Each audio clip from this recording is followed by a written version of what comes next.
The firefighters here at the Sumter Township Fire Department, they're pretty much strictly volunteer. So when Rick Sliva got the call on his radio about a tragic accident Wednesday evening, he was available and one of the first to the scene to try and save that 12-year-old girl.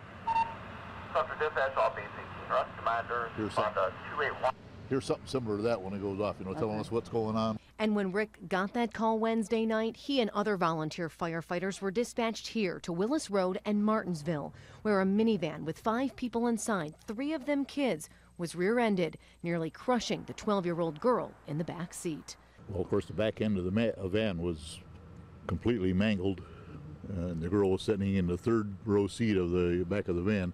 She was not conscious, but she was breathing. She didn't talk. I tried to call her name. I tried to, get her to respond, but there was kind of no response. Silva did everything he could that night to free her. The jaws of life brought in. Take the passenger side door off, the rear door of the van, and then dismount the seat from the floor so we could get her out of there. She had to be taken to the hospital by helicopter, but because the area is so rural, she had to be driven by ambulance to a main road. Rick by her side the entire way. Done CPR on her all the way until they loaded her in the survival flight.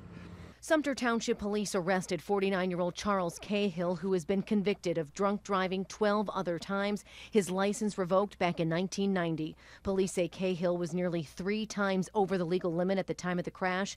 After 3 days on life support, the 12-year-old girl died Sunday morning, despite everything Rick tried to do to save her. I've been in the department for like 40 years, so I kind of seen it a number of times, but it's still, every time you see it, especially a kid, Reporting from Sumter Township, Lauren Podell, Local 4.